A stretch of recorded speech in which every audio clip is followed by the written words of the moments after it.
The morning rush at the downtown grocery store was chaos as usual. People juggling coffee cups, swiping credit cards, and racing the clock. Darian, a single dad with a little girl named Lyra, balanced a carton of milk in one hand and his daughter's backpack in the other. Lyra tugged on his sleeve, whispering about pancakes and school projects, while Darian fished through his wallet for coupons.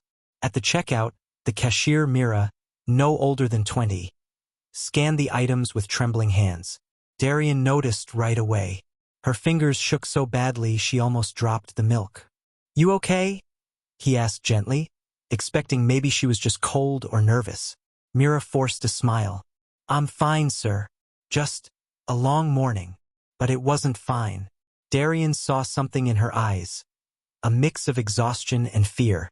It was the same look he'd seen in his own reflection when he first became a single dad, unsure how he'd pay rent or feed his daughter. As he swiped his card, Lyra tilted her head and asked innocently, "Why are her hands dancing like that?" Mira froze, embarrassed. "Just tired, sweetie," she said softly, but her voice cracked. Darian wanted to ask more, but the line behind him grew restless. People coughed, shuffled impatiently. Still, something tugged at him, an instinct that told him this wasn't just about fatigue. "Hey," he said quietly as he took his bag. "Are you sure you're okay? You look like you're carrying more than groceries today." Myra's lips parted as if to answer, but she quickly looked down, scanning the next customer's items. Whatever was wrong, she wasn't ready to say. As Darian walked out, Lyra whispered, "Daddy." She looked sad. He squeezed his daughter's hand, glancing back at the trembling cashier, and thought, "I know that look. She needs help even if she can't ask for it yet." Later that afternoon, Darian returned to the store, not for groceries, but because he couldn't shake the image of Myra's trembling fingers. Lyra was at school, giving him an hour to himself. This time, the store was quiet. Mira stood at the counter trying to organize receipts. When she saw him, her face flushed. "Forgot something?" she asked, attempting a smile. "Yeah," Darian said softly. "I forgot to ask if you're really okay." The question caught her off guard. Most customers didn't notice cashiers, let alone care. She hesitated, then whispered, "It's nothing.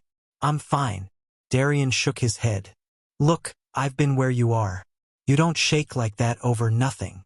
You don't have to tell me everything, but maybe just something." For a long moment, Mira stared at the counter. Finally, the words tumbled out. "I'm behind on rent. I haven't eaten since yesterday.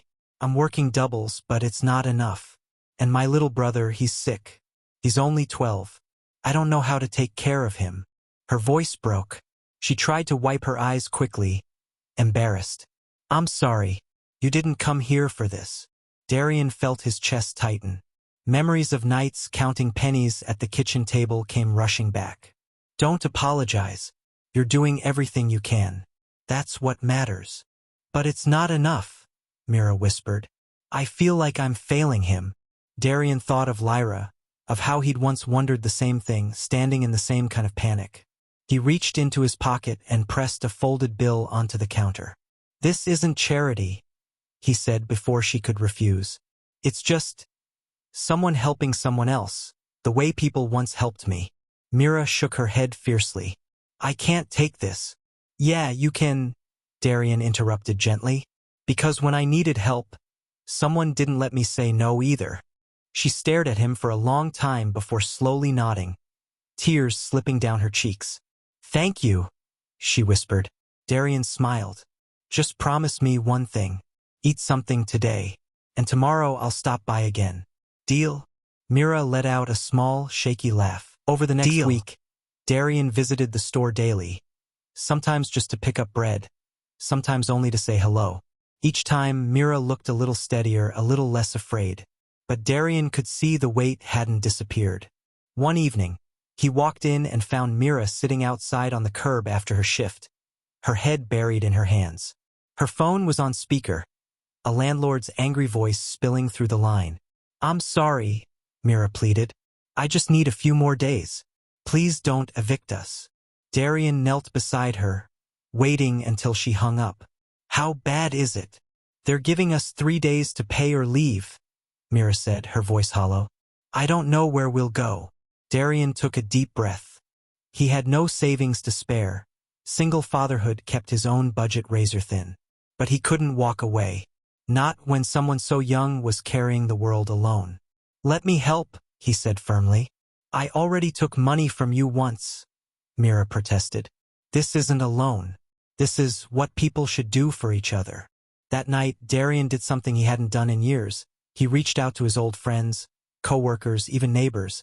He told Myra's story without using her name, just a girl who needed a break. To his surprise, people responded. Some gave cash, some offered food, some just sent prayers, but it all added up. By the next afternoon, Darian walked into the store with an envelope. Myra's eyes widened when she saw it.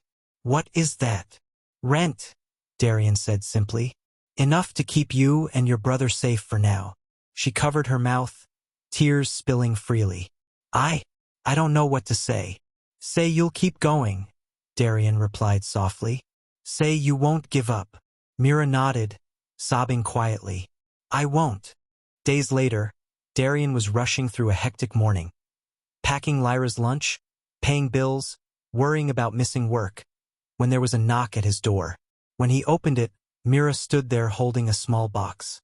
"I know you didn't help me to get anything back," she said nervously, "but I couldn't just say thank you and leave it at that." Inside the box was a simple bracelet, handmade from string and beads. Attached was a note in careful handwriting. "For the man who reminded me what kindness looks like."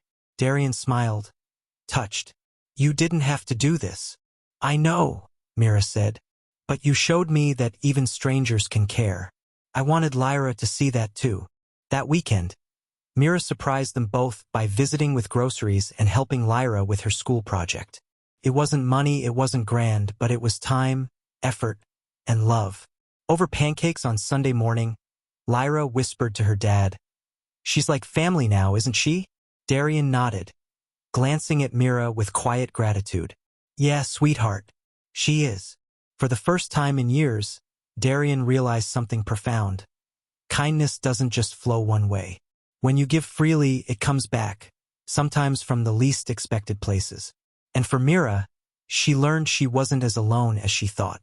Because sometimes, all it takes is one person noticing you're shaking hands to remind you that the world still holds good people. People who will stand beside you, even when they owe you nothing.